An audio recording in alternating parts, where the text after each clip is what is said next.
아이는 북한에서 31개월간 수감되며 죽음의 문턱에서 하나님과의 존재적 만남을 통해 첫사랑을 회복하신 박 목사님의 실제 간증을 토대로 제작되었음을 알립니다.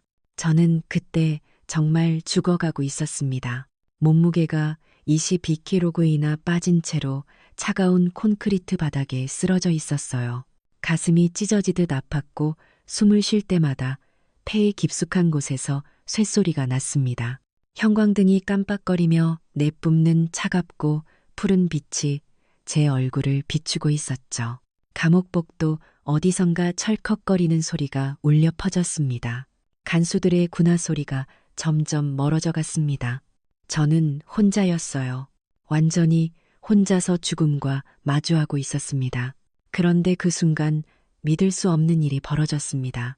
혹시 여러분께서는 어디에서 이 영상을 듣고 계신가요? 집, 직장, 병원, 지하철 어디든 괜찮습니다. 댓글로 남겨주시면 우리가 서로의 자리를 기억하며 지역별 중보기도로 이어지기를 원합니다. 구독과 좋아요는 더 많은 영혼에게 복음이 전해지게 하는 소중한 씨앗이 됩니다. 감사합니다. 제 이름은 박성훈입니다. 캐나다 토론토에 있는 소망교회에서 목회를 하고 있어요. 지금은 61세가 되었지만 이 이야기는 제가 46세 되던 해에 일어난 일입니다. 평범한 목사였습니다. 아니, 사실 그보다 못했을지도 모르겠습니다. 2000년부터 시작된 북한 선교 사역이 저를 이 지경까지 이끌었습니다. 31살부터 15년 동안 몰래 국경을 넘나들며 성경을 전했습니다. 처음엔 하나님께서 함께 하신다는 확신이 있었습니다. 그런데 언제부턴가 그 확신이 흐려지기 시작했어요. 목회를 하면서도 늘 무언가 부족함을 느꼈습니다. 설교를 해도 가슴이 뛰지 않았고 기도를 해도 하늘이 닫힌 것 같았습니다. 사람들은 제게 은혜롭다고 했지만 정작 저는 메말라가고 있었어요. 그런 상태로 2014년 마지막 북한 선교를 떠났습니다. 국경을 넘은 지 3일 만에 체포되었습니다. 이번엔 달랐습니다. 예전처럼 며칠 구금되고 추방되는 게 아니었어요. 그들은 저를 국가 전복 음모죄로 기소했습니다. 종신형. 판사가 그 말을 할 때 저는 귀를 의심했습니다. 46살에 종신형이라니요. 이곳에서 죽으라는 선고였습니다. 정치범 수용소로 이송되던 날 철창 너머로 보이는 하늘이 유난히 잿빛이었습니다. 제 마음도 그 하늘처럼 잿빛으로 변해가고 있었습니다. 내가 사망의 음침한 골짜기로 다닐지라도 해를 두려워하지 아니할 것은 주께서 나와 함께하심이라. 시편 23편 4절 말씀이 떠올랐습니다. 그런데 그 말씀조차 공허하게 느껴졌어요. 정말 하나님께서 저와 함께하고 계신 걸까요? 수용소에 도착한 첫날부터 지옥이 시작되었습니다. 새벽 4시에 기상해서 밤 10시까지 강제노동을 해야 했습니다. 돌을 나르고 밭을 갈고 시멘트를 날랐습니다. 하루에 옥수수 죽 한 그릇이 전부였습니다. 가끔 나물이 들어있으면 그날은 좋은 날이었지요. 한 달이 지나자 몸무게가 9kg 빠졌습니다. 2달째엔 또 9kg이 빠졌습니다. 거울을 볼 때마다 모르는 사람이 보였어요. 볼이 푹 꺼지고 눈만 동그랗게 튀어나온 해골 같은 얼굴이었습니다. 47명의 간수가 24시간 교대로 저를 감시했습니다. 화장실 갈 때도 잘 때도 밥을 먹을 때도 누군가 지켜보고 있었습니다. 혼자만의 시간이란 존재하지 않았습니다. 그런데 정말 견디기 힘든 건 몸의 고통이 아니었습니다. 하나님께서 정말 계신가 하는 의심이었습니다. 계시다면 왜 이렇게 침묵하고 계신 걸까요? 15년간 목숨을 걸고 복음을 전했는데 이게 받을 상인가요? 분노가 치밀어 올랐습니다. 하나님 정말 계신 겁니까? 독방에서 혼자 중얼거렸어요. 대답은 없었습니다. 그저 바람만 철창 사이로 스며들었어요. 3달째 되던 어느 밤이었습니다. 몸무게가 22kg 빠진 상태에서 더 이상 버틸 수 없었어요. 심장이 불규칙하게 뛰었고 시야가 흐려졌습니다. 의식이 왔다 갔다 했어요. 간수가 제 상태를 확인하러 왔지만 그냥 갔습니다. 죽으면 죽는 거지 않은 표정이었어요. 그날 밤 저는 정말 죽어가고 있었습니다. 콘크리트 바닥에 차가운 기운이 등을 타고 올라왔습니다. 숨이 점점 얕아졌습니다. 심장 박동 소리가 귀가에서 점점 작아져 갔어요. 이제 끝이구나. 그런 생각이 들었습니다. 여기서 이렇게 죽는구나. 가족들도 모르는 채로, 하나님께 버림받은 채로. 그런데 바로 그 순간이었어요. 눈을 감는 순간 제 앞에 한 줄기 빛이 나타났습니다. 따뜻하고 부드러운 빛이었어요. 그 빛 속에서 누군가 저를 부르는 소리가 들렸습니다. 성훈아. 그 음성을 듣는 순간 저는 알았습니다. 이것은 꿈이 아니었어요. 환각도 아니었습니다. 진짜였습니다. 정말로 믿을 수 없는 일이 시작되고 있었어요. 여러분은 죽음의 문턱에서 이런 경험을 해보신 적이 있으신가요? 그 빛을 보기 전까지 저는 평범한 목사였습니다.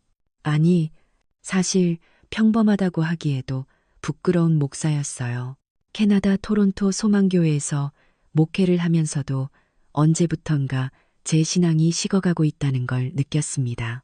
매주 설교를 준비하고 신방을 다니고 각종 모임을 인도했지만 마음 깊은 곳에선 공허함이 자라고 있었어요. 처음 목사가 되었을 때의 그 뜨거운 마음은 어디로 갔을까요? 하나님을 향한 첫사랑, 그 간절함과 순수함은 언제 사라진 걸까요? 1999년 어느 일요일 새벽이었습니다. 그때 제가 31살이었어요. 토론토 근교 기도원에서 금식 기도를 하고 있었습니다. 새벽 옷이 아직 어둠이 깔린 기도실에서 무릎을 꿇고 있었어요. 형광등이 희미하게 켜진 그 공간에서 저는 하나님께 제 메마른 영혼을 고백하고 있었습니다. 갑자기 북한이 떠올랐어요. TV에서 본 굶주린 아이들의 모습이 마음에서 떠나지 않았습니다. 그 순간 마음 깊은 곳에서 음성이 들렸어요.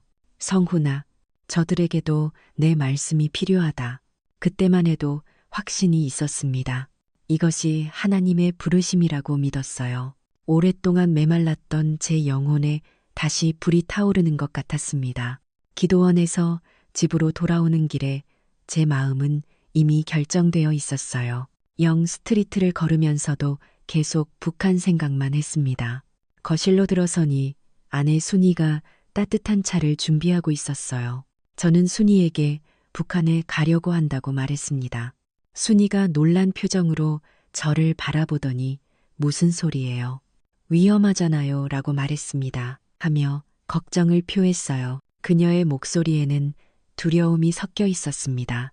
제가 하나님께서 부르시는 것 같다며 그들도 복음이 필요하다고 설명했습니다. 순이는 한참 동안 말이 없더니 조심스럽게 물었습니다. 정말 하나님의 뜻이에요. 저는 확신 있게 그렇다고 대답했습니다. 하지만 지금 생각해보니 그때 제가 확신했던 것이 정말 하나님의 음성이었을까요? 아니면 메말라가는 신앙의 활력을 불어넣고 싶은 제 욕망이었을까요? 첫 북한 방문은 1999년 가을이었습니다. 중국 단둥에서 압록강을 바라보던 그날 밤을 잊을 수 없어요. 차가운 강물 너머로 북한 땅이 어둠 속에 잠들어 있었습니다. 가방 속에는 손바닥만한 성경책 10권이 들어 있었어요. 심장이 터질 것 같았습니다. 현지 조선족 안내자가 새벽 3시에 저를 깨우더니 조용히 말했어요. 강을 건널 시간입니다. 작은 고무보트에 몸을 맡기고 어둠 속을 건넜습니다. 노젓는 소리조차 크게 울리는 것 같았어요. 북한 땅을 밟는 순간 온몸이 떨렸습니다. 두려움 반, 설렘 반이었어요. 첫 번째는 성공했습니다. 평양 근교의 한 농촌 마을에서 몇 명에게 성경을 전했어요. 그들의 눈빛이 아직도 잊히지 않습니다. 말씀에 굶주린 눈빛이었어요. 한 할아버지는 성경을 받아들고 눈물을 흘리시며 고맙습니다. 목사님하고 연신 말씀하셨습니다. 그때 예레미야서 말씀이 떠올랐습니다. 나 여호와가 말하노라. 너희를 향한 나의 생각을 내가 아나니 재앙이 아니라 곧 평안이요. 너희 장래에 희망을 주려 하는 것이라. 하나님께서는 북한 동족들에게도 희망을 주신다는 확신이 들었어요. 그 말씀이 제 마음을 뜨겁게 달궜습니다. 하지만 집으로 돌아온 후 이상한 일이 벌어졌습니다. 성공적인 첫 선교를 마치고 캐나다로 돌아왔는데 예전 같은 기쁨이 오래가지 않았어요.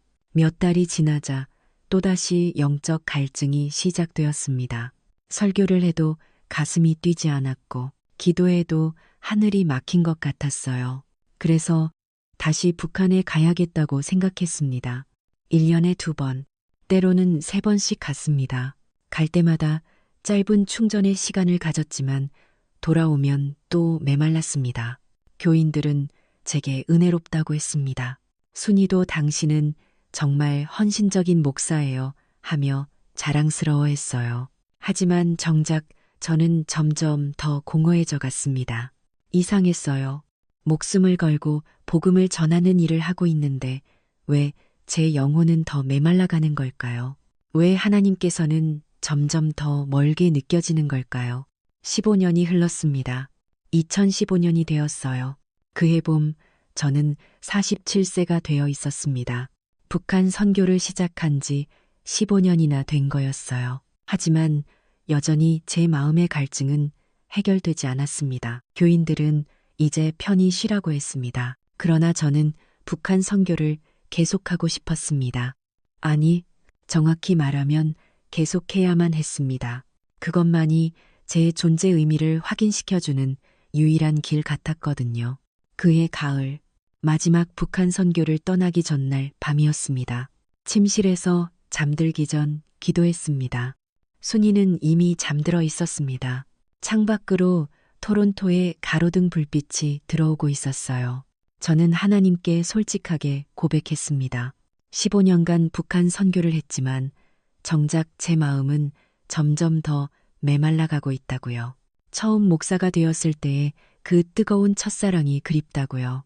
하지만 그날 밤에도 하나님께서는 대답해 주시지 않았습니다. 침묵만이 있을 뿐이었어요. 다음 날 아침, 저는 또다시 중국행 비행기에 몸을 실었습니다. 혹시 이번에는 다를까 하는 희망을 품고서요. 그러나 그 희망은 곧 절망으로 바뀔 예정이었습니다. 이번에는 정말 달랐거든요. 이전처럼 며칠 구금되고 추방되는 일이 아니었어요. 국경을 넘은 지 나흘 만에 체포되었습니다. 이번엔 그들이 저를 놓아줄 생각이 없다는 걸 직감했어요. 신문관의 차가운 눈빛에서 그걸 알 수 있었습니다. 그때까지만 해도 저는 몰랐습니다. 진짜 하나님의 음성을 듣게 될 때가 바로 죽음의 문턱에서라는 걸 말입니다. 압록강을 건넌 지 나흘째 되던 날이었습니다. 평양에서 남쪽으로 2시간가량 떨어진 작은 마을에 도착했어요. 언제나처럼 은밀하게 성경을 전하려 했습니다. 그러나 이번에는 분위기가 달랐습니다. 사람들의 시선이 예전 같지 않았습니다. 새벽 5시 제가 머물던 농가의 문이 거칠게 열렸습니다. 국가보위부 요원들이 들이닥친 겁니다. 10명이 넘는 이들이 총을 들고 저를 둘러쌌습니다. 그 순간 온몸이 얼어붙었습니다. 요원 중 한 명이 정체를 밝히라고 소리쳤습니다.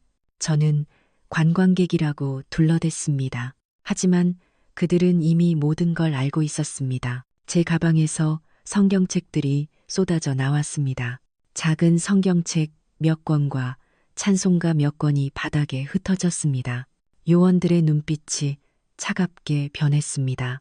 그들은 저를 수갑으로 묶어 검은 봉고차에 태웠습니다.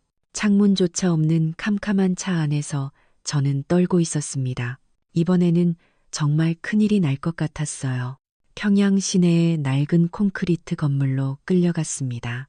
복도마다 차가운 형광등, 불빛만 깜빡이고 있었습니다. 제 발걸음 소리가 메아리치며 울려 퍼졌습니다. 신문실에 들어서는 순간 등골이 서늘해졌습니다. 텅 빈 방 한가운데 의자 하나가 덩그러니 놓여 있었습니다. 사방벽은 시멘트 그대로였고 천장의 전구 하나만이 제 얼굴을 환하게 비추고 있었습니다. 신문관이 들어왔습니다. 40살가량의 남자였는데 눈빛이 얼음장처럼 차가웠습니다. 그는 무섭게 캐물었습니다. 누구의 지시로 왔느냐? 누구와 연결되어 있느냐? 저는 혼자 왔다고 북한 동포들에게 하나님의 사랑을 전하려 했을 뿐이라고 대답했습니다. 그러자 신문관은 비웃듯 웃더니 너를 국가전복 음모죄로 기소하겠다 하고 말했습니다. 그 순간 온몸의 피가 빠져나가는 것 같았습니다. 첫날 밤은 지하 독방에서 보냈습니다. 가로 세로 2미터 남짓한 작은 방이었습니다. 창문도 없고 전구 하나만이 24시간 켜져 있었습니다.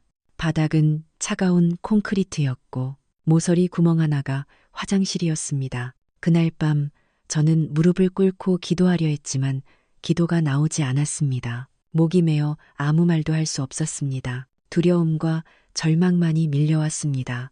하나님, 왜 이런 일이 제게 일어나는 겁니까? 속으로 외쳤지만 대답은 없었습니다. 차가운 침묵만이 독방을 채웠습니다. 이틀째부터 본격적인 신문이 시작되었습니다. 매일 새벽 4시에 깨워 신문실로 끌고 갔습니다. 같은 질문을 끝없이 반복했습니다. 배우가 누구인지, 얼마나 많은 사람들과 접촉했는지, 어떤 정보를 빼내려 했는지, 저는 계속 같은 대답만 했습니다. 혼자 왔고 그저 복음을 전하려 했을 뿐이라고요. 그러자 이번에는 다른 방법을 쓰기 시작했습니다. 잠을 재우지 않았습니다. 사흘 동안 단 1시간도 눈을 붙이지 못하게 했습니다. 눈꺼풀이 천근만근 무거웠지만 조금이라도 졸면 찬물을 끼얹겼습니다. 음식도 제대로 주지 않았습니다. 하루에 물 한 컵과 옥수수 몇 알이 전부였어요. 일주일이 지나자 몸무게가 눈에 띄게 빠지기 시작했습니다. 그런 상황 속에서도 저는 하나님께 매달렸습니다. 이사야서 말씀이 떠올랐습니다. 내가 물 가운데로 지날 때에 내가 함께할 것이라. 강을 건널 때에 물이 너를 침몰시키지 못할 것이며 하나님께서 함께하신다는 약속의 말씀이었어요. 그 말씀을 붙들고 버텼습니다.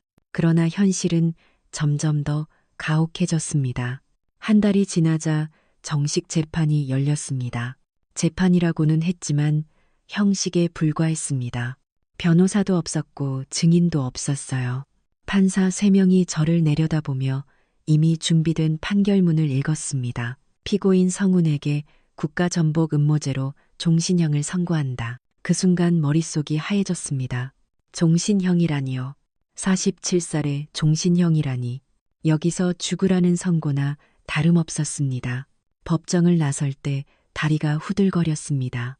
복도의 형광등 불빛은 더 차갑게 느껴졌습니다. 정치범 수용소로 이송되던 날을 잊을 수 없습니다. 호송차 창문 너머로 보이는 북한의 사냐가 을씨년스러웠습니다. 메마른 산과 황량한 들판이 끝없이 펼쳐져 있었어요. 하늘조차 잿빛으로 흐려 있었습니다. 수용소에 도착했을 때 그곳은 정말 지옥 같았습니다. 높은 철조망과 전기줄이 둘러싼 거대한 감옥. 막루마다 총을 든 간수들이 지키고 있었습니다. 안에서는 뼈만 남은 이들이 비틀거리며 걷고 있었습니다. 입소 수속을 받으면서 모든 소지품을 빼앗겼습니다.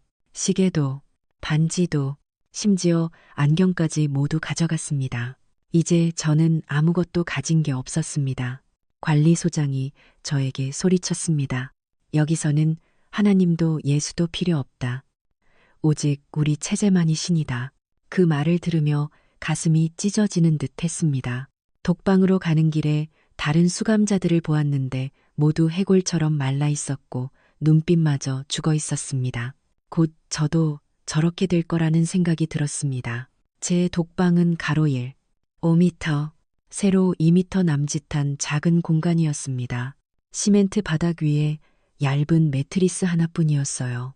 창문은 있었지만 철창이 가로막고 있어서 손바닥만 한 하늘만 보일 뿐이었습니다. 첫날 밤 그 좁은 독방에서 무릎을 꿇고 울었습니다. 하나님, 정말 저와 함께하고 계신 겁니까? 이것이 15년간 목숨 걸고 선교한 제가 받을 상입니까? 그러나 여전히 대답은 없었습니다. 철창 너머로 불어오는 바람 소리만 제 울음과 섞여 메아리 쳤습니다. 그때까지만 해도 저는 몰랐습니다. 진짜 시험은 이제 막 시작되고 있었고 하나님의 참된 음성을 듣게 될 순간이 곧 다가오고 있다는 것을요. 수용소 생활이 시작되자 진짜 지옥이 펼쳐졌습니다. 새벽 4시 쇠파이프로 철창을 두드리는 소리에 깨어야 했습니다. 간수들이 복도를 걸으며 쇠막대를 철창에 치는 소리가 귀를 찢었습니다. 눈을 뜨자마자 고통의 하루가 시작되는 것이었어요. 세수할 물도 없었고 화장실에서 나오는 차가운 물로 얼굴만 대충 적신 뒤 곧바로 작업장으로 끌려가야 했습니다. 아침 식사라고 할 것도 없었습니다. 옥수수와 보리를 섞어 끓인 묽은 죽 한 그릇이 전부였는데 그마저도 돌과 모래가 섞여 있어 씹을 때마다 이가 부딪혔습니다. 오전 5시부터 밤 10시까지 무려 17시간의 강제 노동이 이어졌습니다. 제게 배정된 일은 탄광에서 석탄을 나르는 것이었습니다. 무거운 수레에 석탄을 가득 싣고 경사진길을 오르내려야 했어요. 하루에 몇 번을 오르내리는지 셀 수도 없었습니다.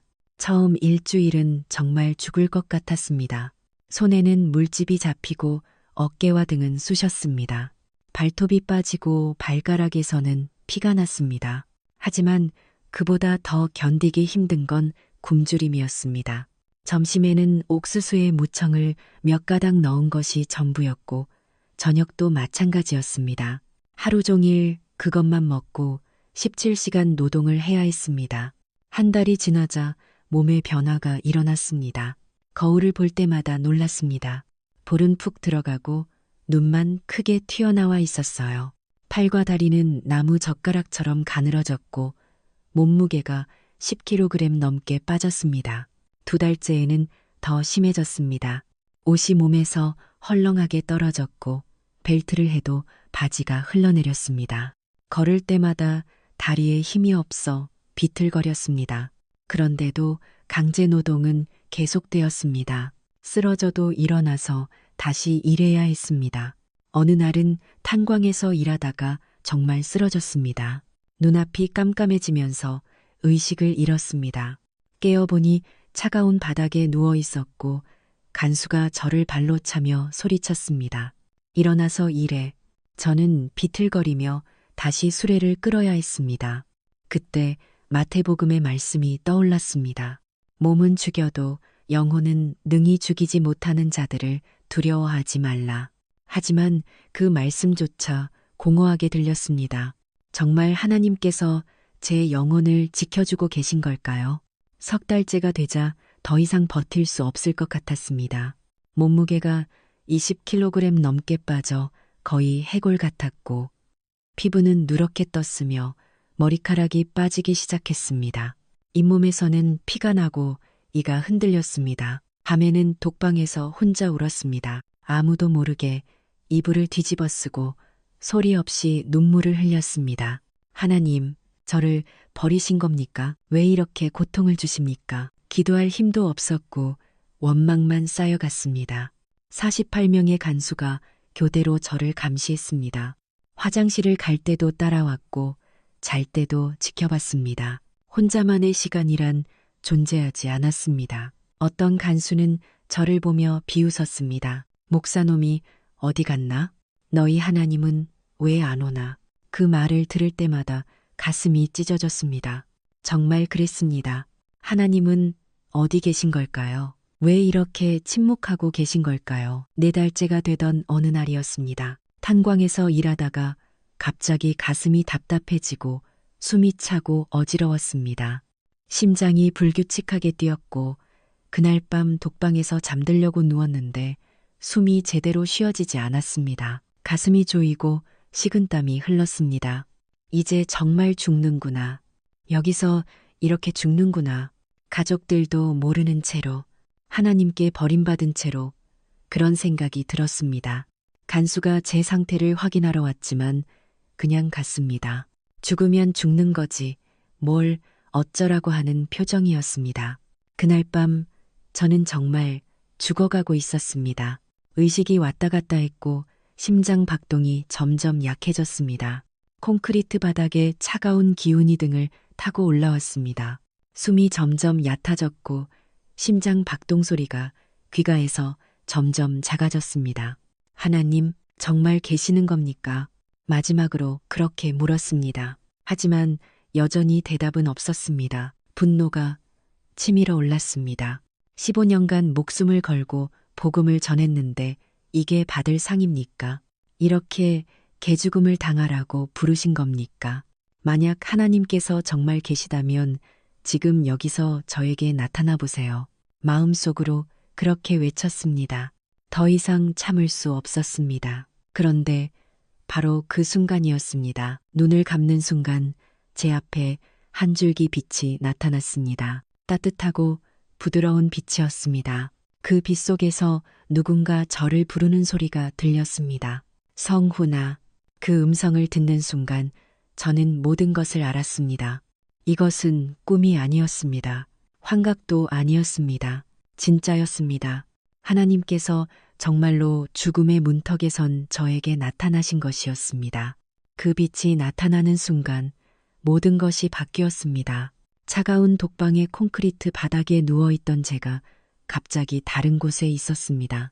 아니, 정확히 말하면 제 몸은 그대로 있었지만 제 영혼이 어딘가 다른 차원으로 이끌려간 것 같았습니다. 그곳은 말로 표현할 수 없이 아름다웠습니다. 끝없이 펼쳐진 초원이 있었고 에메랄드빛 풀들이 부드럽게 바람에 흔들리고 있었습니다. 하늘은 수정처럼 맑고 투명했습니다.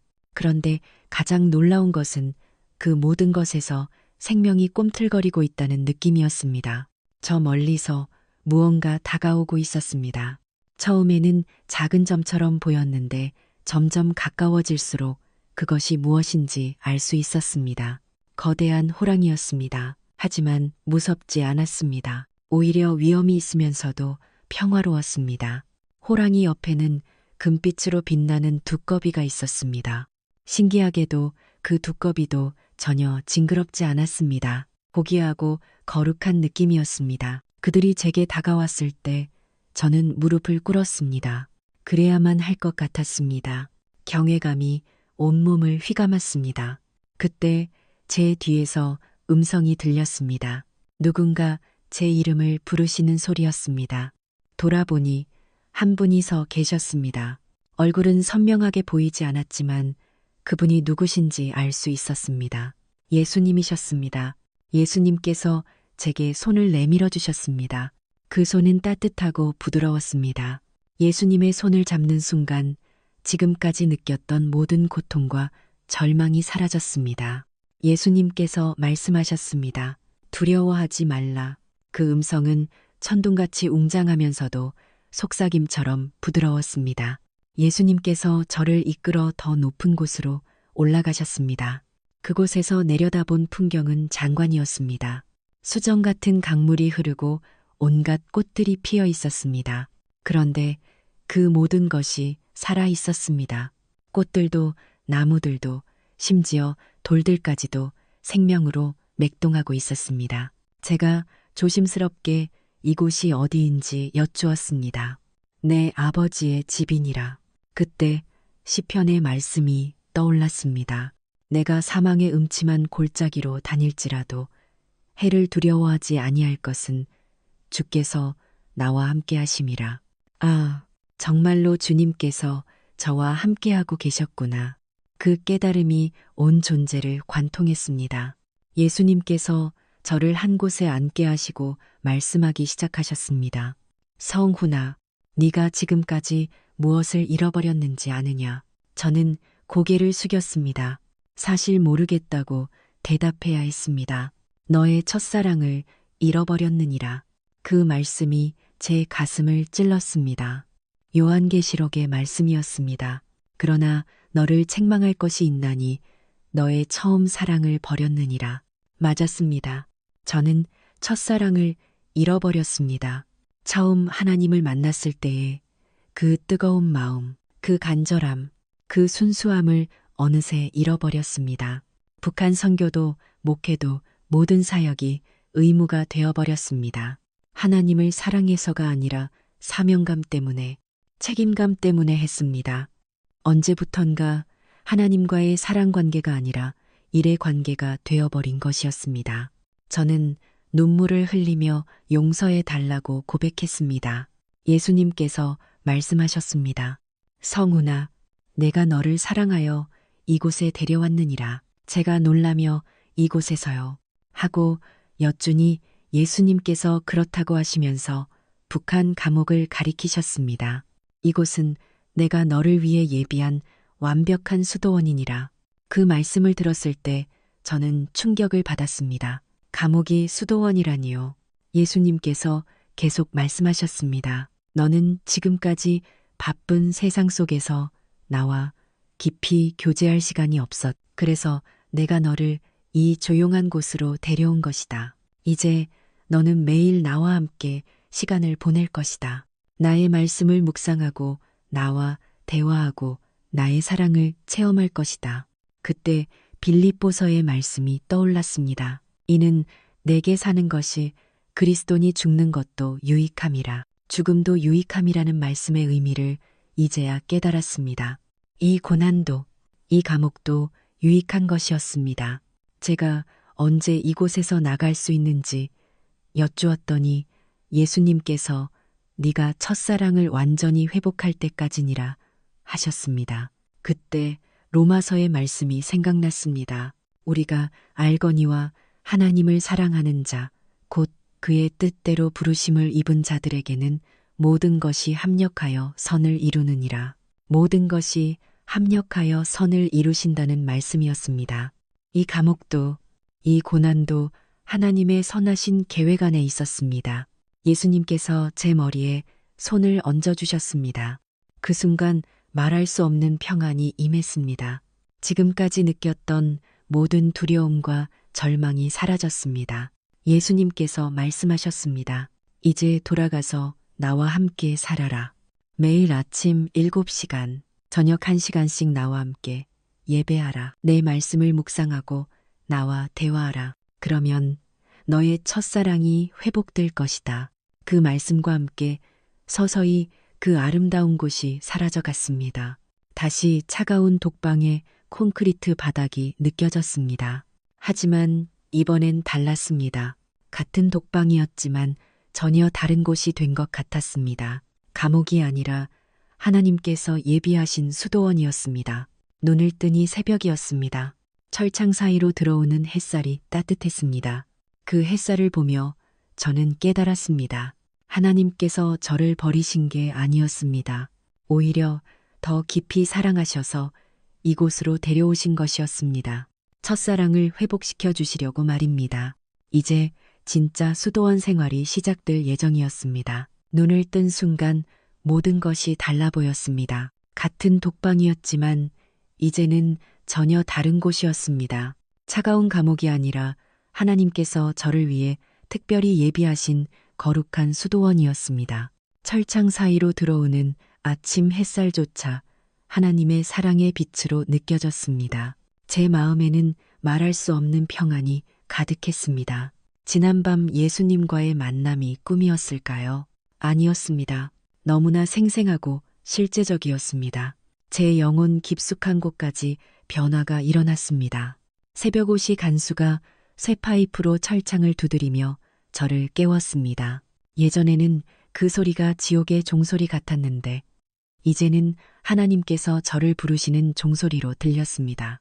간수가 일어나 작업 시간이다 하고 소리쳤습니다. 하지만 저는 이제 그들을 다른 시각으로 보게 되었습니다. 하나님께서 제 수도원 생활을 돕기 위해 보내주신 관리인들 같았습니다.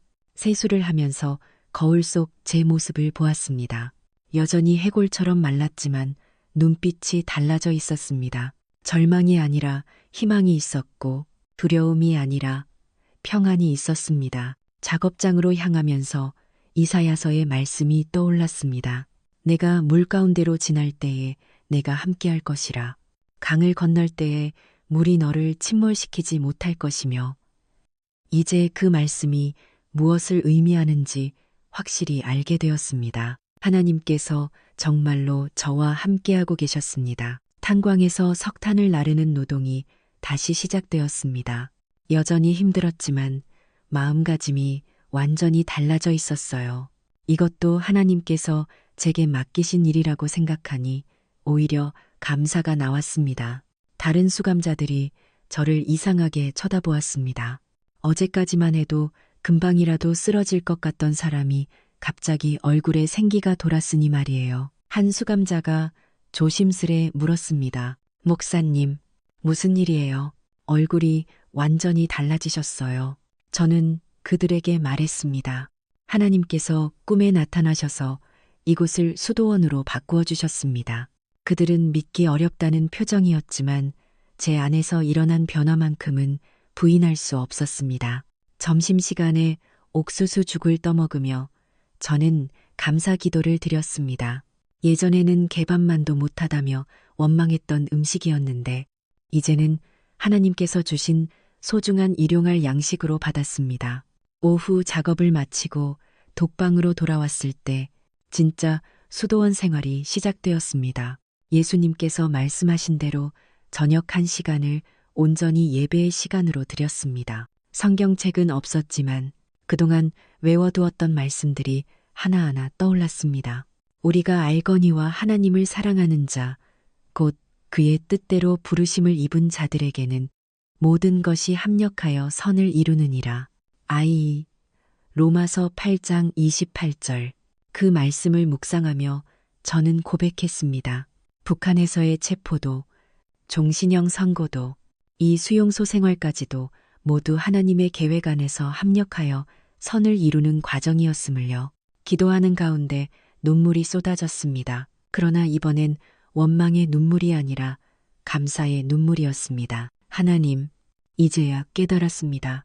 제가 15년 동안 북한에 와서 복음을 전한다 했지만 정작 복음을 받아야 할 사람은 저였습니다. 정말 그랬습니다. 저는 다른 사람들에게 복음을 전하면서도 제 자신은 이미 첫사랑을 잃은 상태였던 겁니다. 종교적 열심은 있었지만 하나님과의 사랑의 관계는 식어 있었습니다. 그 다음 날부터 본격적인 수도원 생활이 시작되었습니다. 새벽 4시에 일어나자마자 1시간을 기도와 묵상으로 보냈습니다. 작업장으로 향할 때도 마음속으로 찬송을 불렀습니다. 점심에는 다른 수감자들에게 희망의 말씀을 전했습니다. 가장 큰 변화는 저녁 시간이었습니다. 예수님께서 지시하신 대로 1시간씩 온전히 예배 시간을 드렸습니다. 기억 속에 성경 말씀을 묵상하고 찬송을 부르고 간절히 기도했습니다. 그러자 놀라운 일이 일어났습니다. 그동안 잊어버린 줄 알았던 성경 구절들이 물밀듯이 떠올랐습니다. 40년이 넘는 목회 경험 속에서 준비했던 설교의 내용들이 생생히 기억났습니다. 일주일이 지나자 제 몸에도 변화가 일어났습니다. 여전히 말라 있었지만 기력이 돌아오기 시작했습니다. 얼굴에는 다시 생기가 돌았고 다른 수감자들이 신기해할 정도였습니다. 한 수감자가 제게 다가와 말했습니다. 목사님, 정말 하나님이 계신가 봐요. 당신 모습을 보니까 믿어집니다. 그때부터 저는 이 감옥에서 제가 해야 할 일을 깨달았습니다. 단순히 제 첫사랑을 회복하는 것만이 아니라 이곳에서 만나는 사람들에게도 하나님의 사랑을 전해야 한다는 것을요. 이곳이 제게는 수도원이지만 동시에 선교지이기도 했습니다. 한 달이 지나면서 완전한 전환이 일어났어요. 매일 아침 눈을 뜰 때마다 감사했습니다. 하나님과 함께 보낼 하루가 기다려졌어요. 강제 노동도 이제는 하나님께 드리는 수고로 여겨졌습니다. 굶주림도 금식으로 받아들였어요. 고독한 독방 생활도 하나님과의 깊은 교제 시간이 되었습니다. 정말 신기했어요.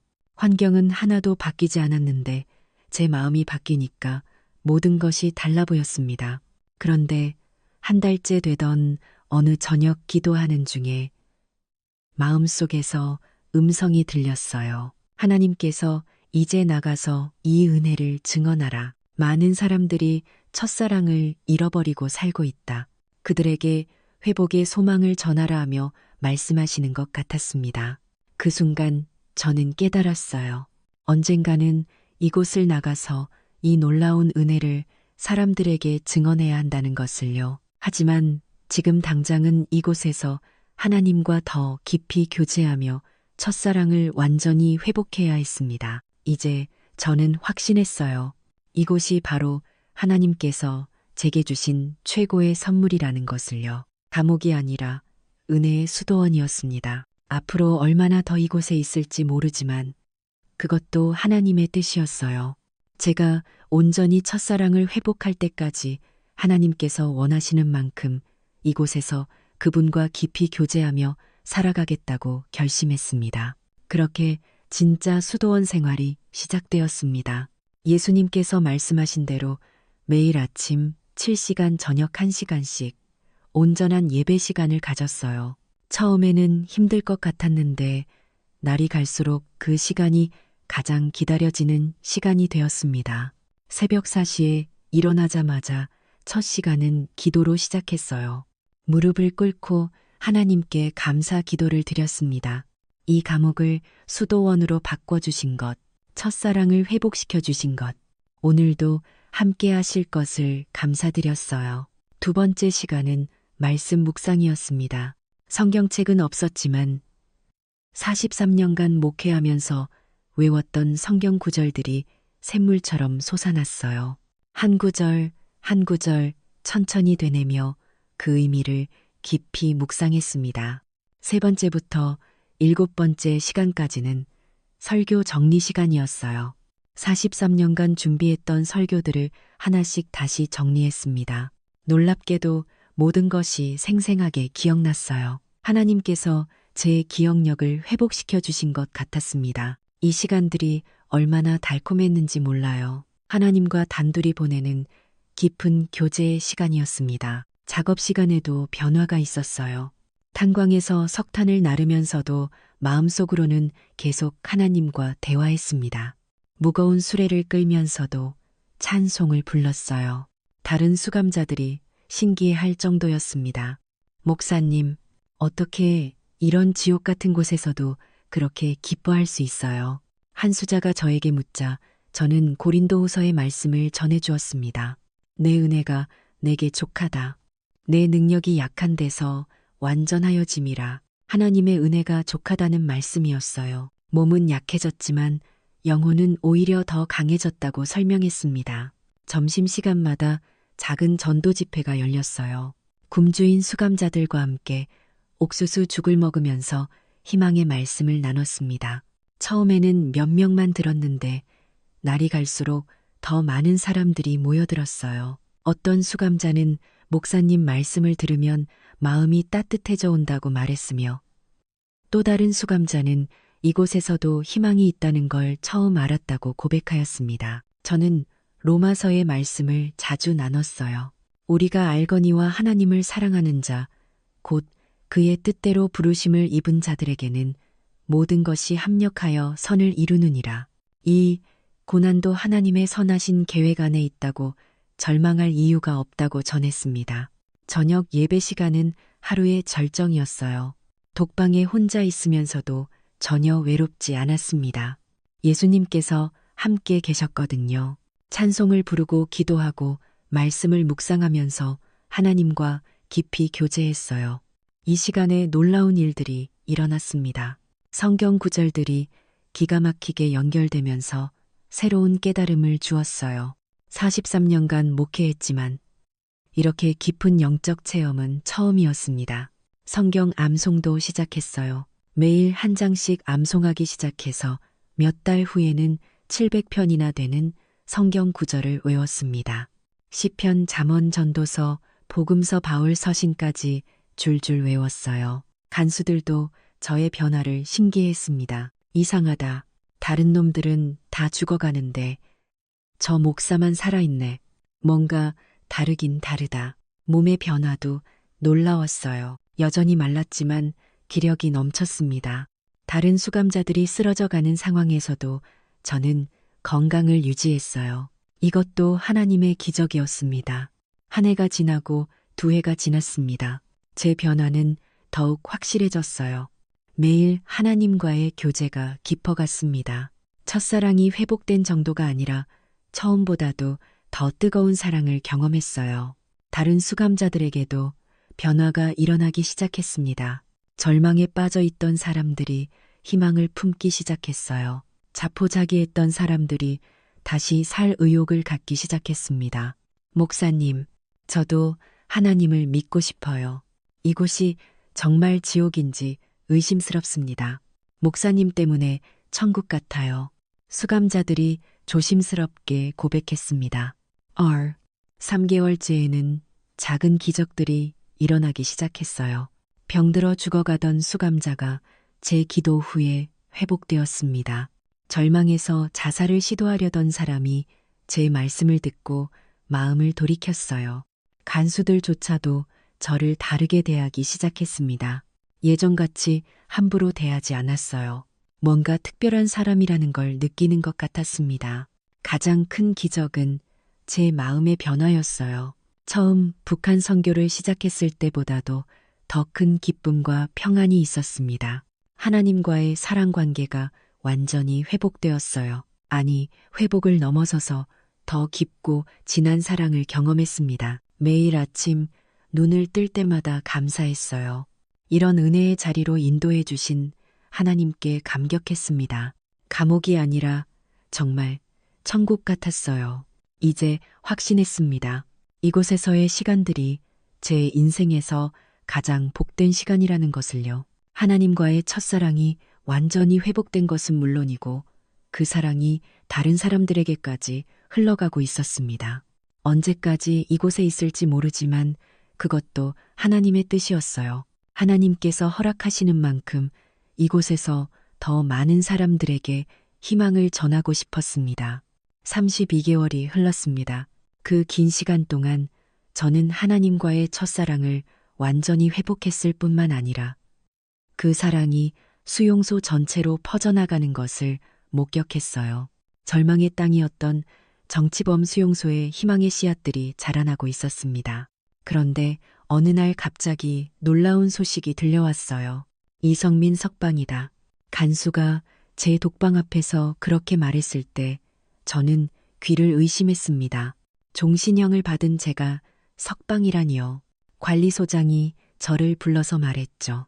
특별 사면으로 석방된다. 내일 아침 나갈 준비를 해라. 하지만 저는 복잡한 심정이었습니다. 기쁘기보다는 오히려 아쉬웠어요. 이곳에서의 32개월은 제 인생에서 가장 복된 시간이었거든요. 하나님과 이렇게 깊이 교제한 적이 없었습니다. 정말로 감옥이 아니라 수도원이었어요. 마지막 밤 저는 독방에서 하나님께 기도했습니다. 하나님, 이제 이곳을 떠나게 되었습니다. 이 32개월 동안 저에게 주신 은혜를 잊지 않겠습니다. 첫사랑을 회복시켜 주셔서 감사합니다. 그때 마음속에서 하나님의 음성이 들렸어요. 이제 나가서 이 은혜를 증언하라. 많은 사람들이 첫사랑을 잃어버리고 살고 있다. 그들에게 회복의 소망을 전하라. 그제서야 깨달았습니다. 하나님께서 저를 석방시키시는 이유가 무엇인지 말이에요. 다음 날 아침 수용소 문을 나서면서 뒤를 돌아봤습니다. 32개월을 보낸 그곳이 이제는 그리운 곳이 되어 있었어요. 다른 수감자들이 철창 너머로 손을 흔들며 작별 인사를 했습니다. 목사님, 저희를 잊지 마세요. 목사님이 전해준 희망을 꼭 기억하겠습니다. 저는 그들에게 약속했어요. 여러분들을 위해 계속 기도하겠다고 언젠가 다시 만날 수 있기를 소망한다고요. 중국을 거쳐 캐나다로 돌아가는 길에서도 계속 기도했습니다.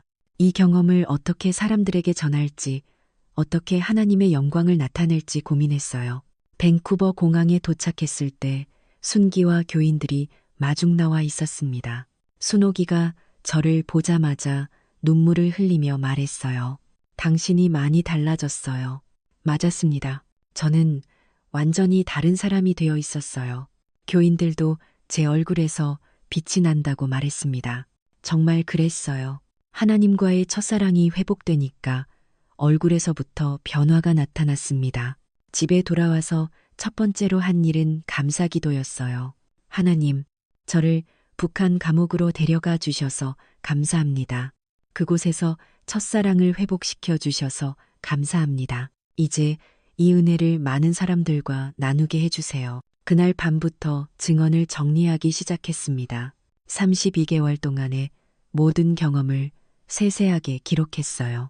특히 죽음의 문턱에서 만난 예수님과의 경험, 첫사랑 회복의 과정을 상세하게 썼습니다. 첫 증언은 희망교회에서 했어요. 요한계시록의 말씀으로 시작했습니다. 그러나 너를 책망할 것이 있나니 너의 처음 사랑을 버렸느니라. 많은 성도들이 저와 같이 첫사랑을 잃어버리고 살고 있다고 말했어요. 종교적 열심은 있지만 하나님과의 사랑 관계는 식어 있다고요. 그러나 하나님께서는 우리의 첫사랑을 회복시키기 원하신다고 전했습니다. 때로는 고난을 통해서라도 우리를 다시 그분께로 이끄신다고요. 교인들이 눈물을 흘리며 들었어요. 많은 사람들이 자신도 첫사랑을 잃어버렸다고 고백했습니다. 그 이후로 전국 각지에서 증언 요청이 들어왔어요. 교회마다 집회마다 가서 이 놀라운 은혜를 증언했습니다. 어떤 목사님은 이런 증언을 듣고 제 신앙을 다시 점검하게 되었습니다. 하며 고백하셨고, 또 어떤 성도님은 첫사랑을 회복하고 싶다며 눈물로 회개하셨습니다. 지금도 계속 증언하고 있어요. 62세가 된 지금까지 전 세계를 다니며 이 은혜를 전하고 있습니다. 북한 감옥에서 경험한 하나님의 사랑, 첫사랑의 회복, 절망이 희망으로 바뀌는 기적을 사람들에게 나누고 있어요. 많은 분들이 제게 고맙다고 말씀하세요. 하지만 정작 감사해야 할 사람은 저예요. 하나님께서 저를 그 어두운 곳까지 데려가서 이런 놀라운 은혜를 체험하게 해주셨으니까요. 이제 저는 확신합니다. 하나님의 사랑에는 끝이 없다는 것을요. 어떤 절망적인 상황에서도 하나님은 우리를 포기하지 않으신다는 것을요. 여러분도 혹시 첫사랑을 잃어버리셨나요? 하나님과의 관계가 식어 있다고 느끼시나요? 절망하지 마세요. 하나님께서는 지금도 여러분의 첫사랑을 회복시키기 원하고 계십니다. 때로는 고난을 통해서, 때로는 은혜를 통해서 하나님께서는 우리를 다시 그분께로 이끄세요. 포기하지 마시고 그분께 돌아오시기 바랍니다. 저와 함께 기도해 주시겠어요? 하나님, 저희의 첫사랑을 회복시켜 주세요. 메마른 저희의 마음에 다시 첫사랑의 불이 타오르게 해주세요. 어떤 상황에서도 주님만 의지하며 살아가게 해주세요. 이성민 목사님의 증언을 통해 많은 사람들이 첫사랑을 회복하게 해주세요. 예수님의 이름으로 기도합니다. 아멘. 여러분들도 이 첫사랑 회복의 은혜에 동참하시길 소망합니다. 구독과 좋아요, 그리고 댓글로 여러분의 간증을 나누어 주세요. 그것이 더 많은 영혼들에게 복음이 전해지는 작은 씨앗이 됩니다. 하나님께서 여러분 모두를 사랑하십니다. 감사합니다.